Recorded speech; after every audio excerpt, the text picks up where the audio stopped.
Good morning, this is Jack from Charting the Markets, and this is the pre-market webinar for the morning of Thursday, the 20th of February. My disclaimer, I do this for educational purposes only. I'm here to share my technical analysis with you. I hope you can take some of what I'm doing and learn from it, transfer it to your own charts. I'm not here to issue trading signals. Right. Okay, we've got a lovely topic set up here. I was writing about it yesterday, and really, I've rarely seen a nicer one.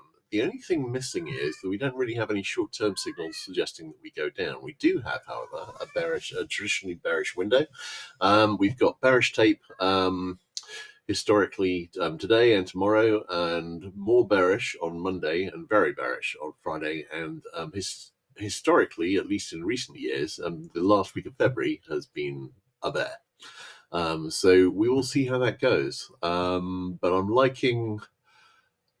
I'm really liking the topping patterns here. As I said, I've really very rarely seen ones as nice as this. Does that make it any more likely they'll play out? Historically, in my experience, no. But they really are very nice. We've got a weak 60-minute sell signal that's reached the possible near miss target on ES. It's reached the possible near miss target on NQ. RTY and YM are both struggling basically at the monthly pivot, but they're both holding them so far. If we lose those, then I think we got a decent chance of seeing a bit of downside. We've got a nice looking little double top here on ES. We've got support at 61.20. And if we see a sustained break, below 61.20, this would have a target really in the about 61.75, 60.75 to 60.80 area. That would be a good initial target. Looking at NQ, doesn't really look like a double top there, and we don't really have any topping patterns worth the mention on RTY and YM in the very short term. And both of these have been struggling. We've been staying just above the daily middle bands or just below on RTY and YM. It's ES and NQ have been making all the running over the last week. DAX and STX. We've actually seen some retracement here. Could have a possible little head and shoulders forming on DAX and the STX. So this wouldn't be again, we've got to break the weekly pivots, but if we can do that, then there is definitely scope for some downside. But as I said, on the bigger picture, I really love the topping setups here because it's just really nice. I mean, this is a lovely setup on SPX, lovely nested double top setup on Qs, lovely overall double top on Dia, lovely overall double top. It's and we've got a very nice. We've got an existing double top which is breaking down and still has target on IWM, and a possible larger head shoulders, although that's the weakest of the main retracement patterns here. What we've really got here on SPX, on Qs, and on Dia is three very nice double tops, and I'm waiting to see. We're also getting a lot of random news. I think I'm not quite sure what Trump's doing at the moment, but I think the most credible sounding theory I've been hearing is that actually he doesn't want to be in NATO anymore, but he can't actually pull America out of NATO because he needs congressional approval. But of course, he doesn't need congressional approval to get kicked out of NATO.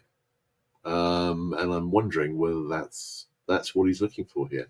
And it might be. He's turning away from Europe. He's seeing Asia as more important, and America first doesn't really necessarily have an awful lot of room for old allies. And I think really, I mean, honestly, I'm not sure that would be an awful thing for Europe either. Europe needs to grow off a bit and to start relying on the US less.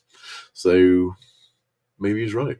We'll see. But I think certainly in terms of a pivot away from NATO, a pivot away from Europe, and with possible trade wars starting, there's certainly plenty to be going down about. So we will see how that develops. But it is a very nice looking setup, and this is the setup that I've been looking to form for the last couple of months. We will see whether it delivers. I had hoped we'd be having more in the way of daily and hourly sell signals when we got to this point. And we haven't got that. We will see. Looking at the daily charts, we're up at the daily upper bands at SPX and NQ, so I'd be looking for a return to the daily middle bands there. Daily middle band isn't that far below because, of course, the market's been bands have been compressing, but we've got that at about 75 handles below on SPX, and on the Qs we've got the daily middle band at 52782. So nice little decline to get us there, and that would likely take both Dia and IWM well below their daily middle bands.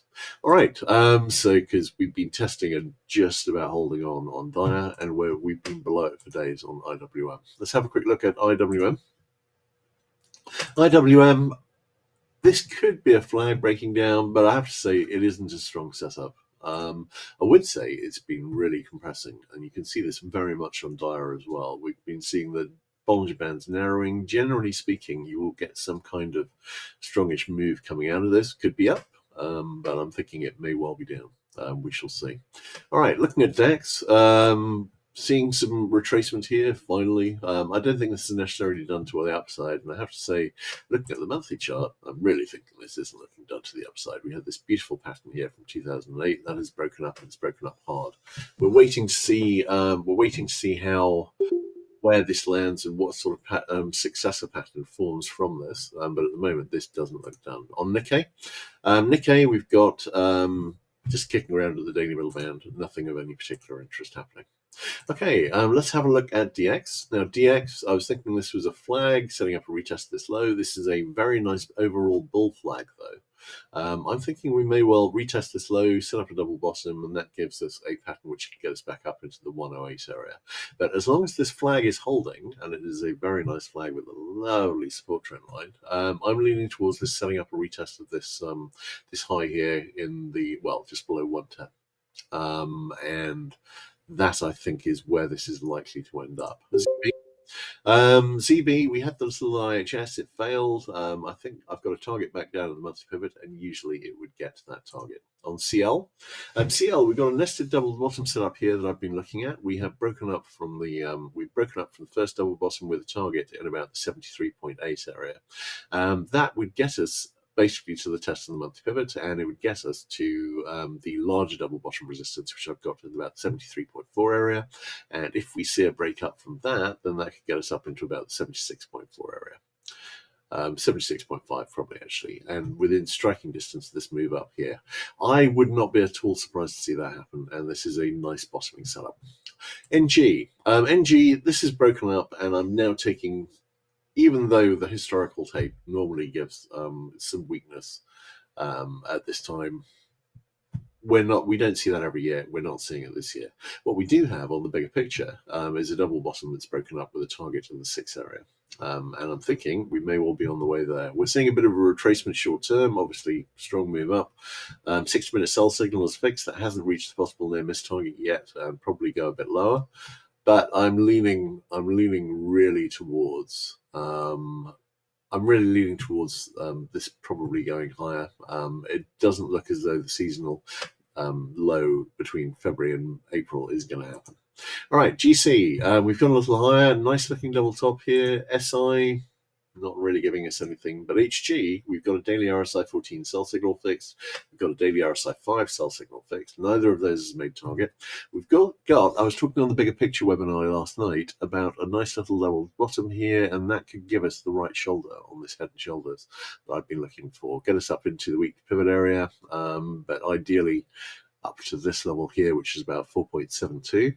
And if we could see that form, then that could give us a really nice decline to get us down into the monthly pivot area, although it might not be the monthly pivot area by the time we got there. We've got 60-minute buy signal has reached the possible near miss target, but I'm liking this little level bottom breaking up. I'm thinking we've got a pretty good chance of going there, and that would fit with the possible head and shoulders that is forming here. All right, nothing really to say on currencies, particularly KC. Still thinking this is a bull flag, setting up a retest of this high. That could be a second high of a double top when we get there. But likely we will get up into that retest, which is in about the 430 area. On SB, SB is heading towards the IHS target, which is in about the 2030 area, and I'm not seeing any reason at the moment to think it's not going to get there. We've got a possible 60-minute sell signal brewing that hasn't fixed yet. CC.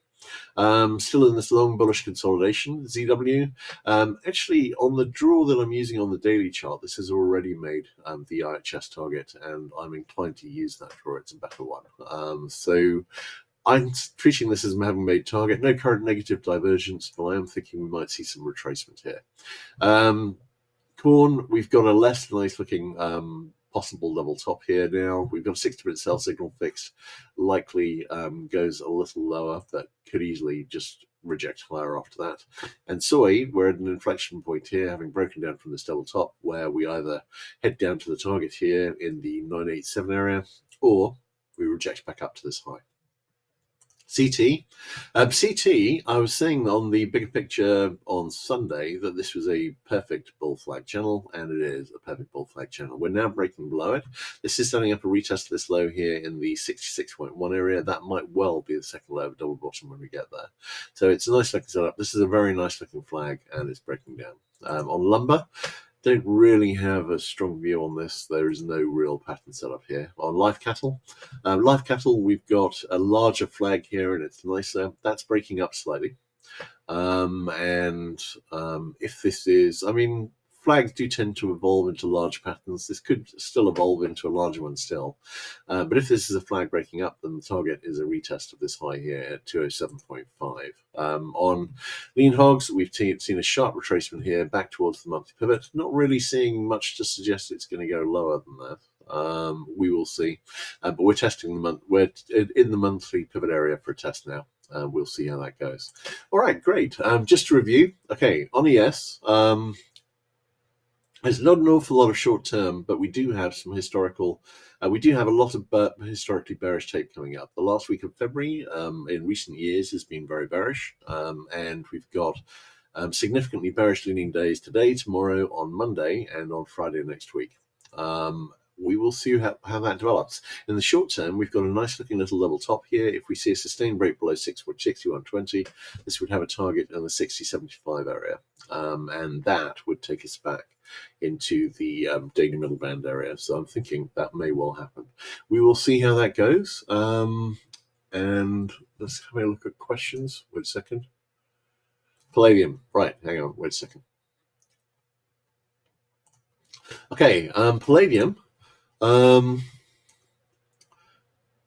I'm getting a little doubtful about this IHS that's broken up. It's still quite nice, but we haven't really been going anywhere. And I've got to say, I'm wondering about more retracement on the metals. And if we get below 959, the IHS fails, and we've got a target back at a retest this low. I'm thinking it might well do that. On platinum, again, I'm leaning towards the downside here. This was a nasty break. We could recover from this. This could be a double bottom, which is just going to reject back up into the high. But I've got to say, I'm leaning against it. Copper is the one I'm really watching here. That RSI 14 sell signal, this RSI 5 sell signal. I think this might be giving us a strong signal that it's time for a retracement on metals, and we may well see that. All right, great. In that case, I think that's a wrap, guys. I'll have everything posted as soon as possible. I'll catch you guys tomorrow morning.